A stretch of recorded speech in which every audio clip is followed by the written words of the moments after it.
Good evening, नमस्कार आप सभी को। मैं पूनम आपको पढ़ाने जा रही हूँ हरियाणा जीके। हरियाणा जीके में पढ़ेंगे हम टॉपिक हरियाणा गठन के बारे में। हरियाणा गठन में क्वेश्चन पूछे जाते हैं हरियाणा के एग्जाम में 1757 से लेकर 1966 तक, जब हरियाणा बना एक अलग राज्य। इसके अंदर हम पूरी डिटेल से पूरे टॉपिक को क्लियर करेंगे। मैं पहले बता दूं 1757 में क्या हुआ था। 1757 में हरियाणा मराठों के अधीन था। बाद में हरियाणा 1803 तक मराठों के अधीन रहता है, क्योंकि 1803 में एक युद्ध होता है अंग्रेजों और मराठों के बीच में। उसमें मराठे हार जाते हैं और वो एक संधि करते हैं और संधि के तहत हरियाणा को अंग्रेजों को सौंप देते हैं। और बाद में 1803 से लेकर लगातार हरियाणा अंग्रेजों के पास रहा 15 अगस्त 1947 तक। स्वतंत्रता के बाद क्या हुआ, स्वतंत्रता के बाद हरियाणा को पंजाब के क्षेत्र में शामिल था और 1 नवंबर 1966 को पंजाब के क्षेत्र से अलग करके हरियाणा को एक नए राज्य का दर्जा दे दिया जाता है। तो उसके बीच में जो भी घटनाएं हुई हैं हम उनकी चर्चा करते हैं। पहले बता दूं 1757-58 में हरियाणा किसके अधीन था? मराठों के अधीन था। मराठों के बाद में क्या होता है, 1803 में एक युद्ध होता है। किस किस के बीच में? अंग्रेजों और मराठों के बीच में। अंग्रेजों विस मराठे। इसमें क्या था, कौन सी डेट को होता है? 6 सितंबर 1803 को प्रतापगंज नामक जगह पर मराठों और अंग्रेजों का एक युद्ध होता है। 6 सितंबर 1803 को कौन सी जगह पर? प्रतापगंज जगह पर। प्रतापगंज जगह पर। इस युद्ध में मराठे हार जाते हैं और बाद में दिसंबर, कौन सी डेट को? 30 दिसंबर एक संधि होती है 30 दिसंबर 1803 को। क्या नाम था संधि का? सुरजी अंजन गांव की संधि। सुरजी अंजन गांव की संधि। इस संधि के तहत मराठे हरियाणा को अंग्रेजों को सौंप देते हैं। तो ये संधि किस किस के बीच में हुई होगी? मराठों किस किस के बीच में हुई थी? दौलतराव सिंधिया मराठों का सरदार था।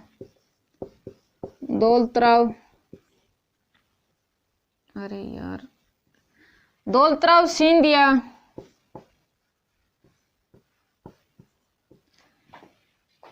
प्लस किसके बीच में थी? अंग्रेज अधिकारी कौन था? यही पूछा जाएगा, जर्नल लेक। और इस संधि को नाम दिया गया सुरजी अंजन गांव की संधि, क्योंकि ये इसी गांव में हुई थी। इसके बाद में क्या होता है, 1803 में हरियाणा पर पूर्ण अधिकार नहीं होता अंग्रेजों का, क्योंकि पूर्ण अधिकार होता है 1809-10 में। तो इसके बीच में 1803 में संधि होने के बाद में अंग्रेजों ने हरियाणा पर प्रशासनिक कार्रवाई चलाने के लिए हरियाणा को 2 भागों में बांट दिया। तो वो कौन सी डेट थी? 1805 में अंग्रेजों ने अपनी प्रशासनिक कार्रवाई चलाने के लिए हरियाणा को कितने भागों में बांट दिया? 2 भागों में। कौन कौन से भाग थे? पेपर में पूछा जाता है। छोटा क्षेत्र का क्या नाम था और बड़ा क्षेत्र का क्या नाम था? एक था छोटा क्षेत्र और एक था बड़ा क्षेत्र। तो छोटे क्षेत्र का नाम था निर्दिष्ट क्षेत्र। क्या नाम था? निर्दिष्ट क्षेत्र। और बड़े वाले क्षेत्र का क्या नाम था? प्रशासनिक क्षेत्र। प्रशासनिक क्षेत्र। बाद में 1809-10 में हरियाणा पर अंग्रेजों का पूर्ण अधिकार हो जाता है। किस डेट को? 1809-10 में पूर्ण अधिकार।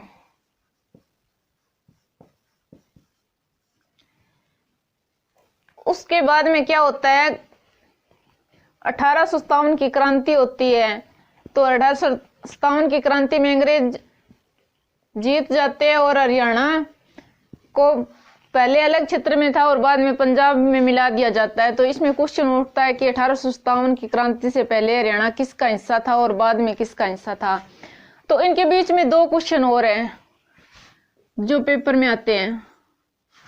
1833-34 में हरियाणा का मुख्यालय कहाँ था? हरियाणा का मुख्यालय उत्तर पश्चिमी प्रांत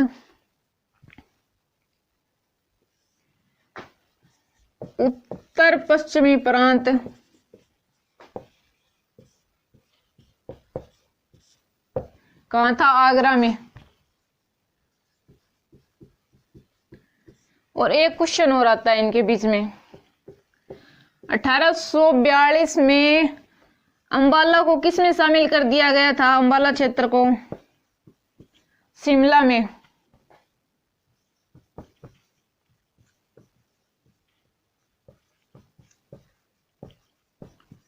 इसके बाद आती है 1857 की क्रांति। इसमें हमें से यही क्वेश्चन पूछेगा कि 1858 से पहले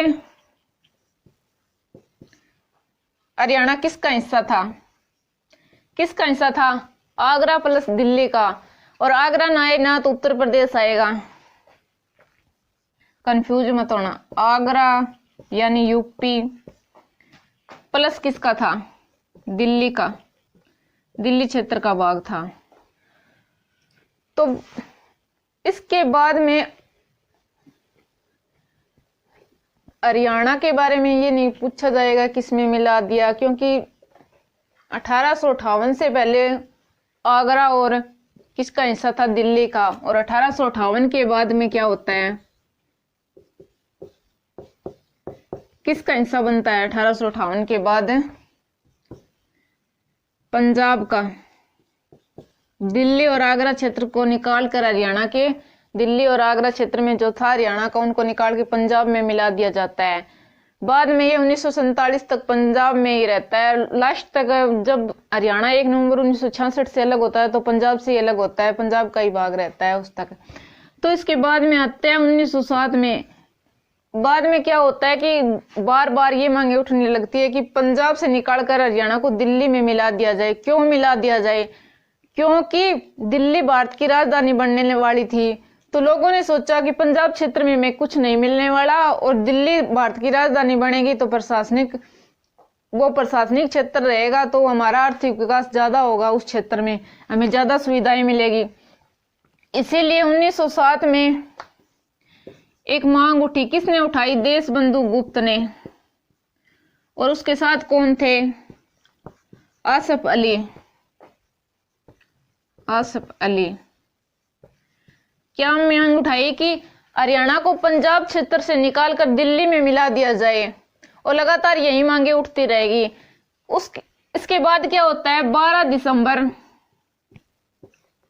1912 को क्या बन जाती है? दिल्ली भारत की राजधानी बन जाती है।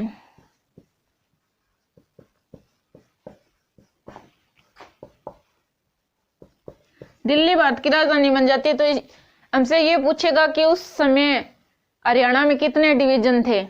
तो कितने डिवीजन थे भाई? 1 डिवीजन था।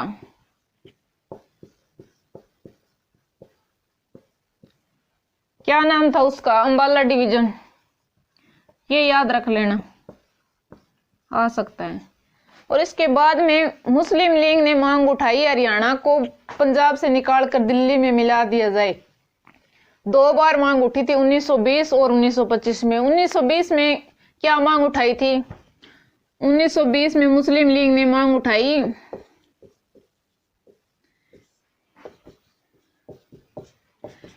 कि मेरठ,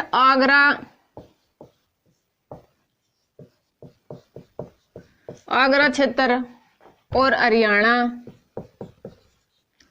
को दिल्ली में मिलाया जाए।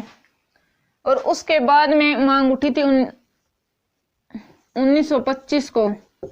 1925 को मुस्लिम लीग ने मांग उठाई कि हरियाणा को, उस समय मुस्लिम लीग का दिल्ली में अधिवेशन चल रहा था, उसमें स्वागत समिति के अध्यक्ष थे पीरजादा मोहम्मद हुसैन। उन्होंने मांग उठाई कि हरियाणा को पंजाब से निकालकर दिल्ली में मिला दिया जाए, दिल्ली में मिलाया जाए। लगातार यही मांगे उठती रहेगी। बाद में उठी थी 1925 28 में 1928 में किसने उठाई थी? पंडित नेकीराम शर्मा, श्री राम शर्मा और देशबंधु गुप्त तीनों किसके पास जाते हैं? महात्मा गांधी के पास जाते हैं और उन्हें सुलझाव देते हैं, क्योंकि अंग्रेज महात्मा गांधी की ज्यादा मानते थे उस समय। तो वह जाके कहते हैं कि पंजाब के क्षेत्र में हरियाणा के क्षेत्र को अलग निकाल दिया जाए और दिल्ली में मिला दिया जाए। किस किस ने मांग उठाई थी? नेकीराम शर्मा, श्री राम शर्मा और कौन थे? देशबंधु गुप्त।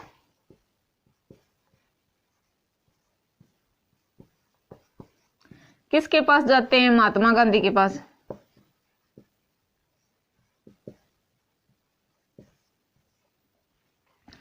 और बाद में लास्ट मांग कब उठी थी? 1931 का दूसरा गोलमेज सम्मेलन हो रहा था,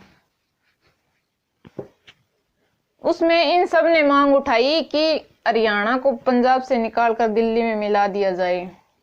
किस डेट को? 1931 को दूसरा गोलमेज सम्मेलन में। इसमें हमसे ये पूछेगा कि उस समय भारत का प्रतिनिधित्व कौन कर रहा था, अंग्रेज अधिकारी कौन था? तो उसका क्या नाम था? सर कार्बरेट था। और इसके बाद में कोई मांग नहीं उठती। उसके बाद में सीधा होता है 1932 में देशबंधु गुप्त मांग उठाते हैं कि हरियाणा को एक अलग राज्य बना दिया जाए, ना कि दिल्ली में मिलाया जाए। किसने उठाई थी? देशबंधु गुप्त ने अलग हरियाणा राज्य की मांग।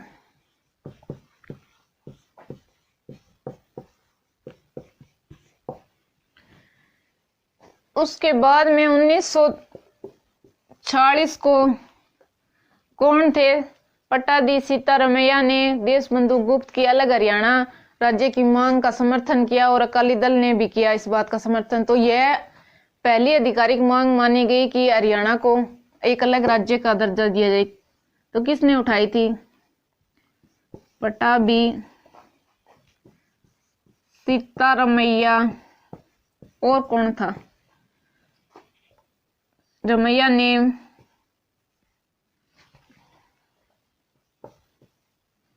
देशबंधु गुप्त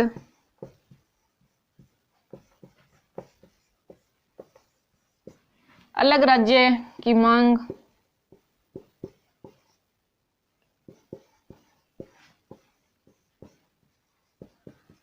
मांग का समर्थन किया। और किसकी थी? अकाली दल की। यह पहली आधिकारिक मांग थी हरियाणा राज्य को अलग राज्य बनाने के लिए। उसके बाद में होता है 1947 में भारत आजाद हो जाता है। उस टाइम पंजाब का पश्चिमी क्षेत्र पाक क्षेत्र में चला जाता है और पूर्वी क्षेत्र भारत के हिस्से में आ जाता है। तो पूर्वी पंजाब में हमारा हिस्सा था हरियाणा। तो 15 अगस्त 1947 के बाद में हरियाणा का राज्य नहीं बनता, लेकिन पंजाब एक अलग राज्य के रूप में आता है। तो उसके बाद में लगातार दंगे शुरू हो जाते हैं कि हरियाणा को अलग राज्य का दर्जा दे दिया जाए। तो 1948 में सरदार तारा सिंह हिंदी क्षेत्र को अलग निकालने की मांग करते हैं। उसके बाद में क्या होता है? लगातार दंगे होते रहते हैं। फिर पंजाब के सीएम थे भीमसेन सच्चर। 1 अक्टूबर 1949 को 1 अक्टूबर 1949 को भीमसेन सच्चर ने सच्चर फार्मूला अपनाया कि हरियाणा को जो क्षेत्र हिंदी क्षेत्र उसको अलग कर दिया जाए और पंजाबी क्षेत्र को अलग कर दिया जाए। लेकिन यह सच्चर फार्मूला सफल नहीं रहा, क्योंकि जो हिंदी क्षेत्र अलग कर दिया, पंजाबी क्षेत्र अलग कर दिया, लेकिन उन्होंने क्या किया कि जो आधिकारिक ऑफिशियल भाषा थी दोनों जगह वो पंजाबी ही रही। तो हिंदी क्षेत्र वालों को ये समझ में नहीं आया पंजाबी भाषा, तो उन्होंने इसका विरोध किया और ये फिर असफल रही। उसके बाद में 1953 में एक राज्य पुनर्गठन आयोग आता है 1953 में, राज्य पुनर्गठन आयोग। ये क्या था? क्योंकि देश में जगह जगह पर भाषा को लेकर अलग राज्य की मांग उठ रही थी, जैसे हरियाणा और पंजाब के साथ हो रहा था, तो सरकार ने एक आयोग का गठन किया, राज्य पुनर्गठन आयोग, जिसको फजल अली आयोग कहा गया। उन्होंने फजल अली आयोग ने 1955 में अपनी रिपोर्ट दी और भाषा के आधार पर राज्य की मांग को स्वीकार किया गया। और बाद में पंजाब में भी मांगे उठने लगी कि हरियाणा को पंजाब से अलग कर दिया जाए, हिंदी क्षेत्र को अलग राज्य का दर्जा दे दिया जाए। लेकिन सरकार ने क्या किया? सरकार ने इस मांग को ठुकरा दिया, पंजाब से अलग हरियाणा करने की मांग को ठुकरा दिया। इसीलिए उन्होंने 24 जुलाई 1956 को एक क्षेत्रीय फार्मूला अपनाया, जिसमें हिंदी क्षेत्र को अलग कर दिया गया और पंजाबी क्षेत्र को अलग कर दिया गया, और दोनों क्षेत्रों की राज्य भाषाएं, हिंदी क्षेत्र की हिंदी और मतलब राज्य पंजाब राज्य में हिंदी और पंजाबी दोनों को आधिकारिक भाषा माना गया, और एक ही विधानसभा होगी दोनों की, एक ही राज्यपाल होगा, और 6 सदस्यों की एक समिति गठन की गई। लेकिन फिर भी ये क्षेत्रीय फार्मूला तो लागू रहा, क्षेत्रीय फार्मूला। और ये क्या था? सच्चर फार्मूला। ये क्वेश्चन पूछे जाते हैं, इसीलिए इसको याद रखना, ये सच्चर फार्मूला और ये क्षेत्रीय फार्मूला। तो उसके बाद में क्या हुआ? 1956 से लेकर 1966 तक लगातार हरियाणा में आंदोलन चलते रहे। एक तो हिंदी क्षेत्र का आंदोलन हो गया और एक पंजाबी सूबे का, 2 तरह के आंदोलन चलते रहे। तो हम बात करते हैं कि हिंदी क्षेत्र वाले में कौन कौन शामिल था और पंजाबी क्षेत्र में के आंदोलन में कौन कौन शामिल था।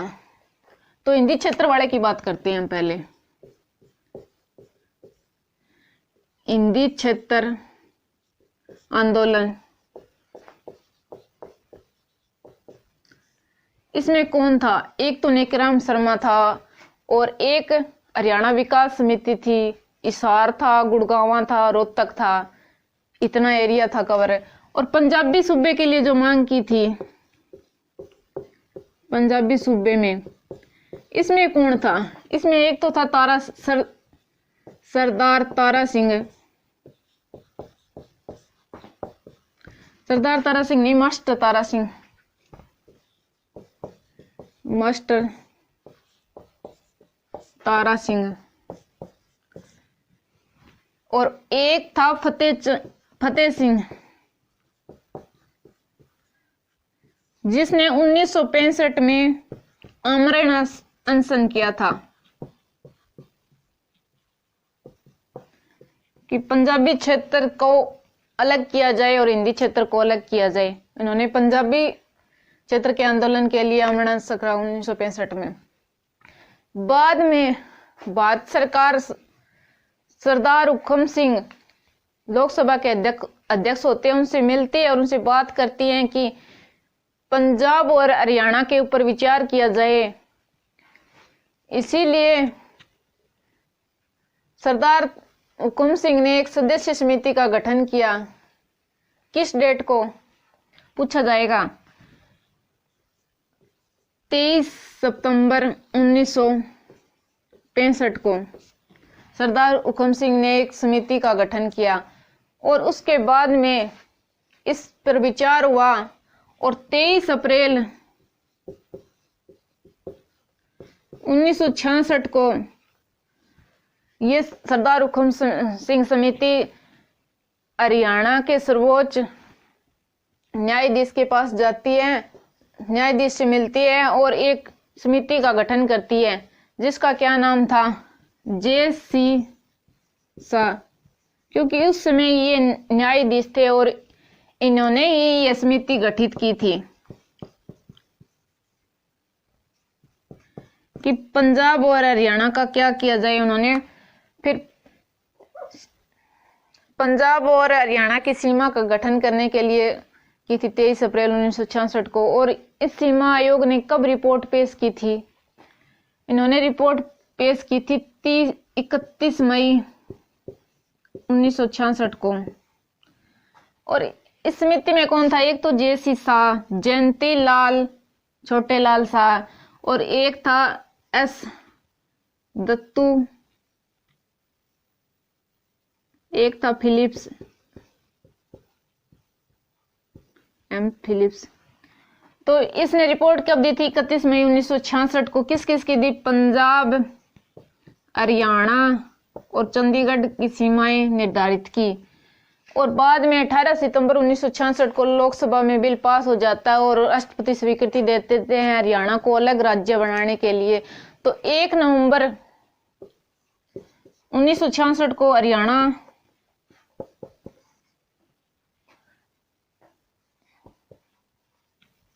राज्य बना। इस तरह पंजाब का कितना क्षेत्र दिया गया? तो आपको पता है कितना क्षेत्र दिया गया था? 35.18% क्षेत्र पंजाब का हरियाणा को दिया गया और हरियाणा एक नया राज्य बनकर सामने आया। तो एक संवैधानिक संशोधन होते हैं उसके बारे में हम कंफ्यूज रहते हैं। कई जगह लिखा होता है कि 7वां संवैधानिक संशोधन, कई जगह लिखा होता है 18वां संवैधानिक संशोधन। मैं बताती हूँ ये चक्कर क्या है। 7वां संवैधानिक संशोधन है ना, 7वां संवैधानिक संशोधन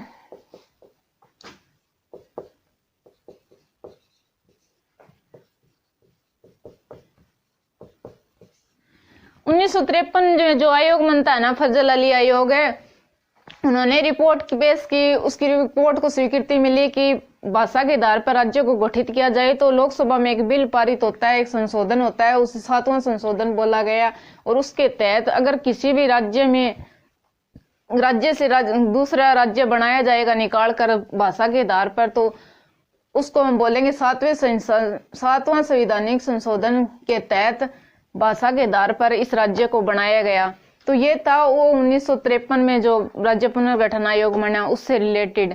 क्योंकि हरियाणा भी भाषा के आधार पर बना, क्योंकि पंजाबी क्षेत्र पंजाब था, हिंदी वाला हरियाणा बना, तभी इसको 7वां संवैधानिक संशोधन बोला जाता है। और एक बोला जाता है 18वां संवैधानिक संशोधन। क्योंकि हमारा हरियाणा राज्य बनता है तो संविधान में संशोधन होता है कि एक नया राज्य सामने आया। तो उस समय हम संविधान में क्या करते हैं? 18वां संवैधानिक संशोधन करते हैं कि हरियाणा को पंजाब से निकाल कर एक अलग राज्य बनाया गया। और कौन से नंबर का राज्य बना? 17वां राज्य बनकर सामने आया। तो ये है ना 7वां संवैधानिक संशोधन और 18वां संवैधानिक संशोधन दोनों ही ठीक है। इसमें हम भाषा, इसकी लैंग्वेज समझनी है कि क्या लिख रखा है, इसमें क्या लिख रखा है, कौन सा करना है। संशोधन दोनों ही ठीक है।